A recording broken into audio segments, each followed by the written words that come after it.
ఇక్కడ లేనటువంటి చెన్నై గురించి విషయానికి వస్తే సార్, అయితే ఇతను ఒకటైతే కనుక ఖచ్చితంగా అర్థం చేసుకోవాల్సినటువంటి అవసరం ఉంది సార్. అంటే ప్రేమించటం, ప్రేమించబడటం ఇవన్నీ సులువైనటువంటి మార్గాలే సార్, చాలా ఈజీ ఇవి.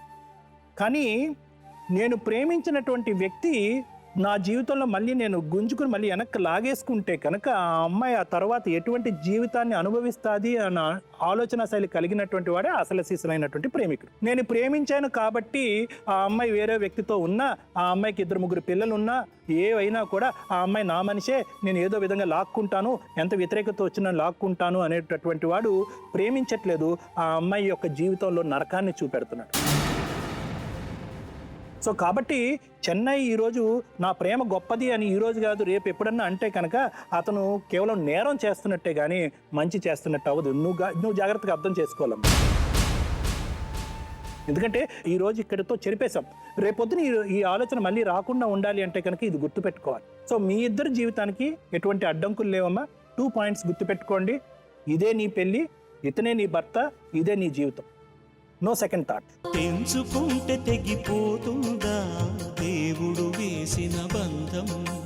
తెలుసుకో నీ జీవిత గమ్యం, పెంచుకోమానుబంధం. 7 అడుగులు నడిచిన వాడే 7 జన్మలు తోడుంటాడు. భర్తగా నిన్ను భరించువాడే బ్రతుకు దీపం వెలిగిస్తాడు. మేడం మీరు చెప్పండి.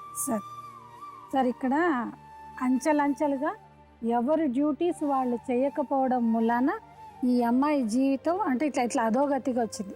ప్రతిసారి కూడా పెద్ద పెద్ద పొరపాట్లు, పెద్ద పెద్ద గొడవలు జరిగిన తర్వాత మెయిన్ మూలంగా ఎక్కడ ప్రాబ్లం వచ్చింది అని మనం పట్టుకుంటే ఆ ప్రాబ్లంని కరెక్ట్గా అథారిటీసు, కరెక్ట్ ఆఫీసర్స్ రియాక్ట్ కాకపోవడం మూలాన ఏమి ప్రాబ్లం వచ్చింది అనే దాని మీద అప్పుడు కూలంకుషంగా చూస్తే అయ్యో వాళ్ళు ఆ టైంలో ఆ యాక్షన్ అతని పట్ల తీసుకుంటే ఇంత గొడవ వచ్చేది కాదు కదా అని చెప్పేసి అంట. ఫస్ట్ స్టెప్ ఏంటంటే వాళ్ళ అమ్మగారు ఎప్పుడైతే ఆ చెన్నై మీద కంప్లైంట్ ఇచ్చారో, ఏ కేసో బుక్ చేసి నింటే అతనిని కనీసం బుక్ చేయకపోయినా కూడా అబ్బాయి చిన్నపిల్లాడు కనుక కొన్ని రోజులు అతనికి కౌన్సిలింగ్ లాంటిది తీసుకునో, లేకపోతే కంప్లీట్గా కంటిన్యూస్గా మానిటరింగ్ లాంటిది చేసి ఉంటే వాళ్ళ అమ్మగారికి ధైర్యం వచ్చేది.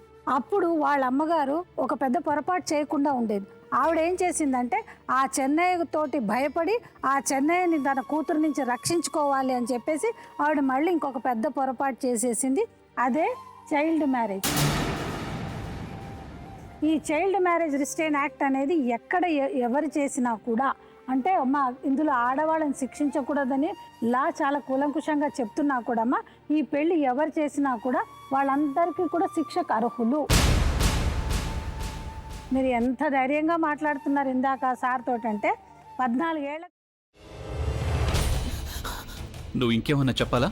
ఇంకేమన్నా అబద్ధం చెప్పాలనుకుంటే చెప్పేయి. నేను చూడాలనుకుంటున్నాను నన్ను మోసం చేయడానికి నువ్వు ఎంత నీచానికి దిగజారగలవు అని. ఎందుకు ఆలియా, ఎందుకు నువ్వు ఇలా చేసావు? నీకు తెలుసు కదా నానమ్మ తర్వాత నీ ఒక్కదానిని కదా నేను పూర్తిగా నమ్మేది. ఏమన్నావు నువ్వు? ఈ మధ్య అన్నిటినీ మర్చిపోతున్నావా?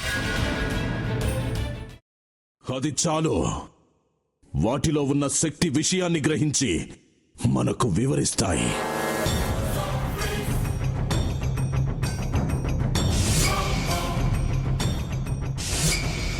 ఎవరు ఆ దండ విప్పొద్దు, గది తలుపులు తెరవద్దు.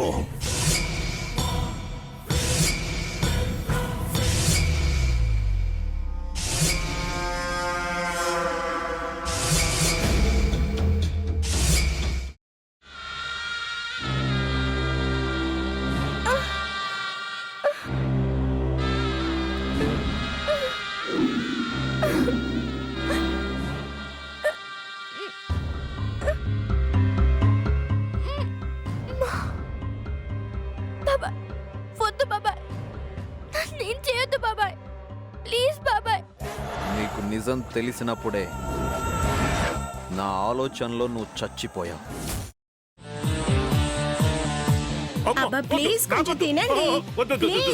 భీమారావు గారు మీరా? ఇగో మీరా కాదు సక్కుబాయ్. అవును, మీ పనామే లేచిపోయిందని చెప్పి కంప్లైంట్ ఇచ్చినావు కదా. రేయ్, ఆయన కంప్లైంట్ ఇచ్చింది లేచిపోయిందని కాదు, కనిపించడం లేదు అని. అచ్చా, అట్లానా? సరే మేడం. ఇడియట్. ఆ వంట మనిషి పేరేంటన్నారు? రత్తాలు మేడం. ఏం పెద్ద మంచి, నీ వంట మంచిని కూడా మేడం అని పిలుస్తావా? రేయ్ హాఫ్ బ్రెయిన్,